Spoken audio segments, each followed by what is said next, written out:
Good evening everyone, Adrian Hughes here with HughesyTech, and tonight we're taking a look at yet another dash camera. This is the Mini 0801S, a super capacitor dash camera. So this is an upgrade to the 0801 Mini, which has been out for a few years now, and it adds the much fan requested super capacitor to the mix. So this camera sample was kindly provided to me by the kind folks over at GearBest.com. That's GearBest.com, your source for all things electronics, apparel, toys and other miscellaneous items. It is Chinese New Year, so happy Chinese New Year to everyone out there. And if you are looking to gift someone special in your life, then look no further than GearBest.com for all your favorite shopping items. So let's get stuck into this. This is the Mini 0801S, as I've said.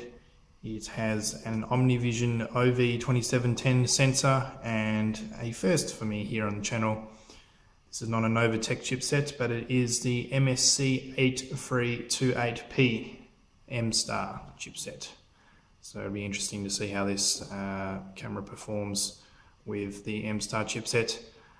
We do know that the higher end Omnivision sensor, the 4689, is in the VO for A119, so this is the lower end 2710.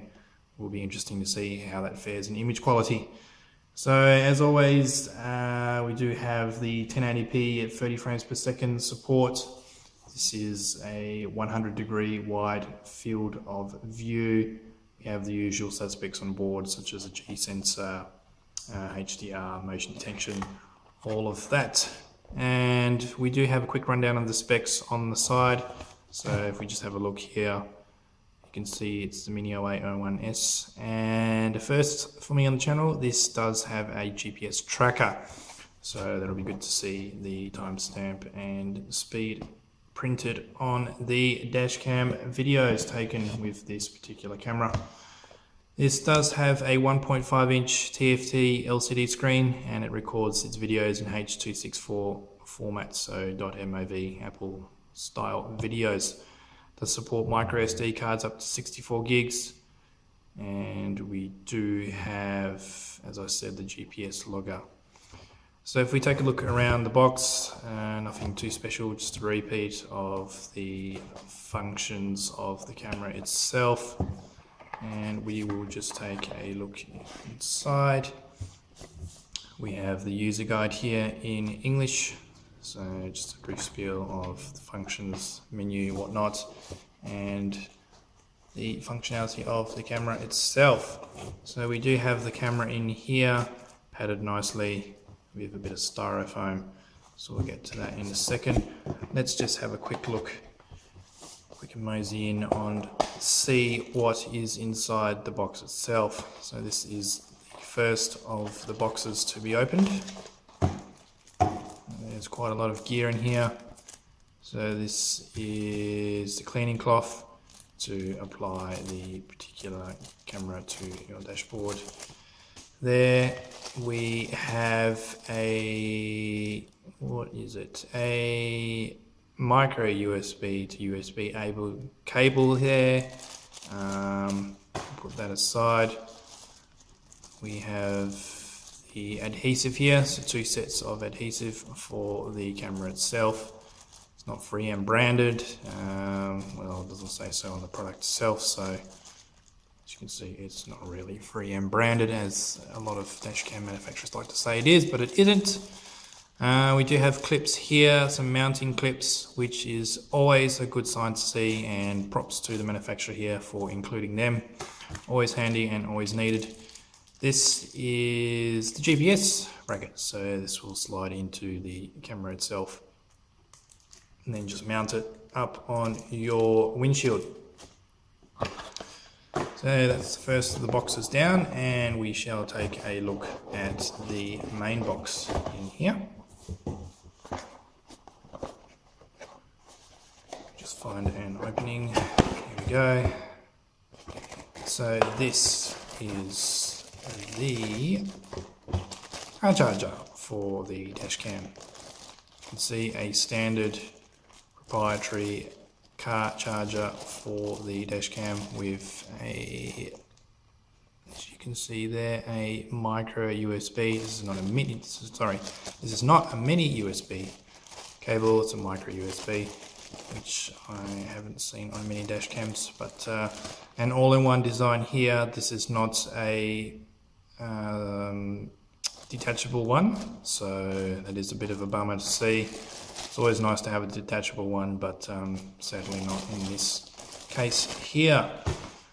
But if you have your own micro USB cable, then you're all golden and set to do that in your own preferential way. Now, this is the Calbator, I think it's pronounced. Anyway, what that means is it's basically a hardwire kit.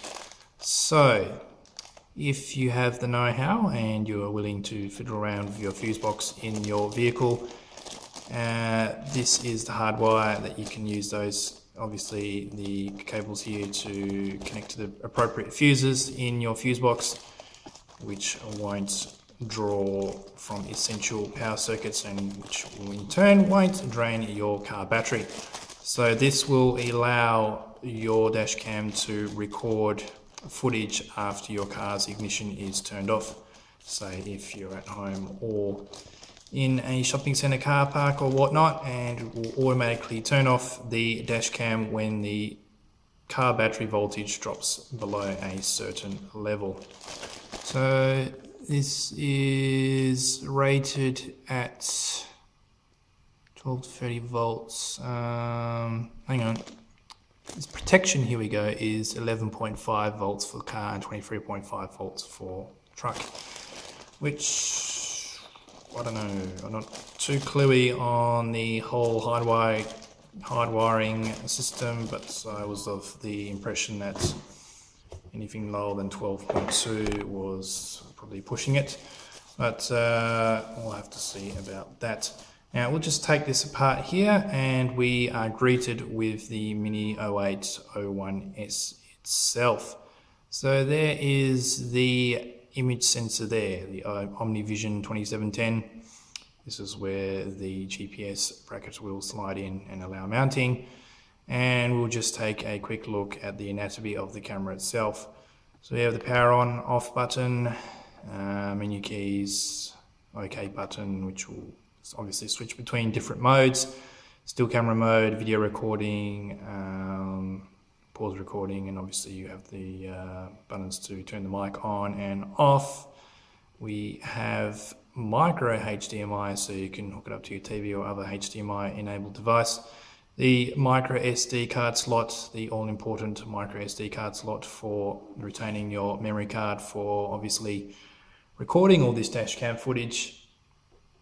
And we have, I believe, a headphone jack and the, what's that, micro USB port there to enable power to the camera itself. As you can see, 1080p Full HD there. Not sure if this is adjustable, if it's a swivel or not. I don't want to break it here, but I'm trying to swivel that around to see if it's going to change that at all. Whoops, here we go. Looks like we've got something going on here. Ah, there it is. Okay, so that clicks around there to a certain amount. So I'm guessing that's what, 90 degrees probably, I'm guessing.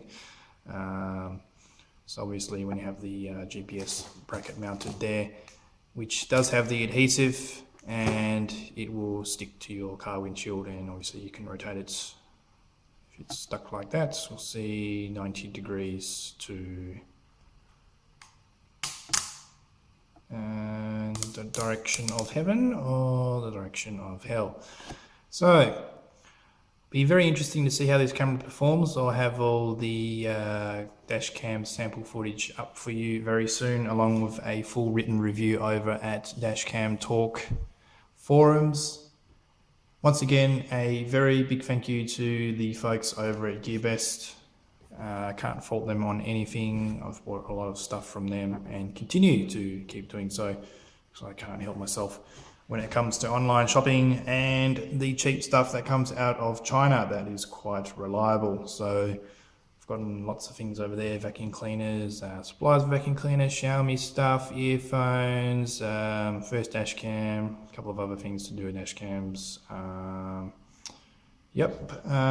Let's see if there's anything else I need to talk about. No 60 frames per second, I think, for this camera, I don't believe. And I think that is about it for this one. Okay, so that's gonna do it for this video. Thanks again for watching, and like, comment, subscribe. So we will see you again on another dashcam video very, very soon. Thanks again for watching. Take care once again. Happy Chinese New Year, and I'll see you on the next one. Bye for now.